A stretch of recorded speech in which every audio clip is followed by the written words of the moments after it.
So, good day ma'am. My name is Cristina Sanchez, and now I will discuss all the 3 lectures that I choose. So, the first lecture that I choose is Lecture 1, Art as a Humanistic Discipline. And Lecture 2 is Art Appreciation and Human Faculties. And lastly is Lecture 4, Art and Philosophy, Imitationism and Representationism. So, in Lecture 1, there are 4 topics. And in 1.1, Art as a Humanistic Discipline.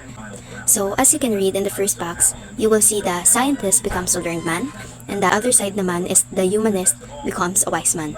So, there's a short statement of Erwin Panofsky here, which says, Art as a Humanistic Discipline. And I will explain the statement right after I tackled all the coverage of Lecture 1.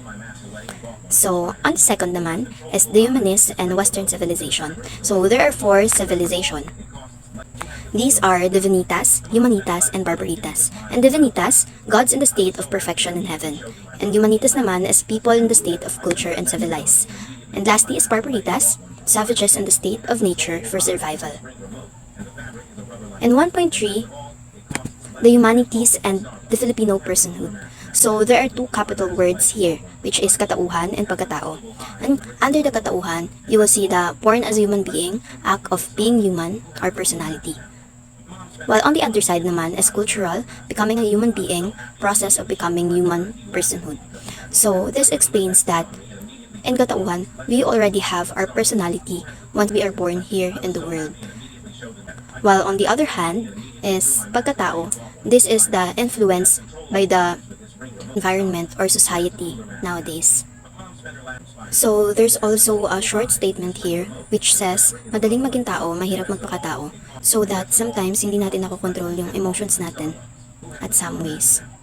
It also says that pagpapakatao, the process by which one becomes a human being. On the last topic, which is 1.4, the Filipino concept of art.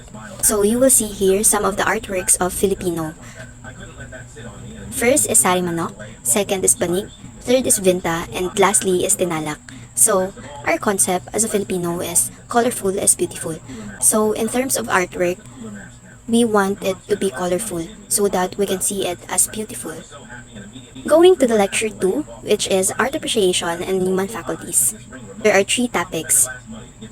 First is 2.1, art and the human essence. So there are 3 human faculties. These are level of the senses, level of the will, and level of the mind. And level of the senses, there are 2 under it. It's perceptual elements and representations. So ito ay ginagamitan natin ng mga mata to see the lines, colors, and shapes of the artwork. And number 2 is representations, to see the things, people, objects, events of an art. So in the level of the will, there is emotional suggestions. These are happy, sad, afraid. So it represents our emotion in doing artwork. And lastly is level of the mind. So in the level of the mind, there is intellectual meaning. These are ideas, concept, and symbolism. So dito naman, ginagamit natin yung brain natin to think what's best for our artwork. So kung ano ba yung idea natin for that particular artwork. And 2.2, the process of art appreciation, you will see the first word, which is positive, following by the perceptual, emotional, intellectual. So these are the response to the beauty of an artwork. So first is wow, sense data and representation, feelings, meanings, communication and reaction, value that delights, and painting, sculpture, music. So these are the process of appreciating the art. And the last topic of lecture 2, which is 2.3, art and the perception of reality. You will read that art seen as representational image. And the sample picture here is Mona Lisa. Second is art seen as abstract image, but still representational. And the example for this naman is the painting by Picasso. On the third, art seen as form composed of shapes, colors, etc. So you will see a red, yellow, blue, white color here, and you will also see some shapes which are squares and rectangles. On fourth, art seen as pure form. So because it's pure, you will see nothing but white. And lastly is art seen as the object itself. So the sample picture here is the apparatus that men are using when they pee. Next is lecture 4, Art and Philosophy, Imitationism, and Representationism. So, in lecture 4, there are 4 topics. First is 4.1, Imitation Theory of Art and Beauty. So the sample of imitationism here is the one that Ma'am Rachel taught to us. So there's a metaphysical chair, which represents as idea. Second is the physical chair, which is the thing itself. And lastly is a copy of physical chair, which is art naman. So, it represents the imitationism because this tree has the same form, but then nagkakaiba-iba sila on the materials na ginagamit. Going to the 4.2, which is philosophical theory of music, it says that music is the imitation of cosmic sound. You will see here the two picture, which is music of the spheres and human music. So, kino-compare ni Pythagoras yung mga planets on the universe na nagkakos daw ito ng sound, which is the same on the human music that we have nowadays. He also have a short statement here. It says that there is geometry in the humming of the strings, there is music in the spacing of the spheres. In 4.3, representation theory of art. Art is made by the artist. It is actually the recreation of nature. For me, this is the best example because the example here is the tree. So, on the above, you will see a painting of a tree. And under it naman is the natural tree. So, you will see that they are actually the same, but it differ from the material that it have.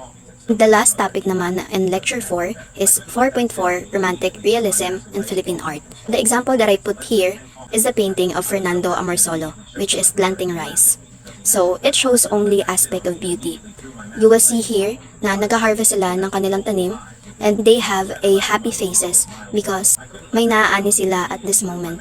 It also captures the Mayon volcano on the back, which is give more realism on the painting. So, as I was saying, I will explain the short statement of Erwin Panofsky, which is art as a monistic discipline. And for me, as a Filipino, on how we imagine things and putting it up in an artwork. So overall, it will start with us. So in overall, the highlighted part that I like on lecture 1, art as a monistic discipline, is that at the topic 1.4, which is the Filipino concept of art.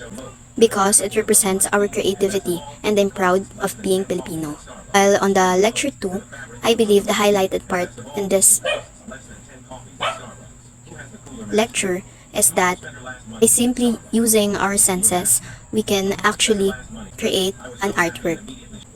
And lastly, on lecture 4, what I like about this is the idea of imitationism because we didn't take it in a negative way rather than make it in a positive perception. And it really enlightened me at this moment. So thank you, ma'am. This is the tree graphic organizer that I created and I hope you like it.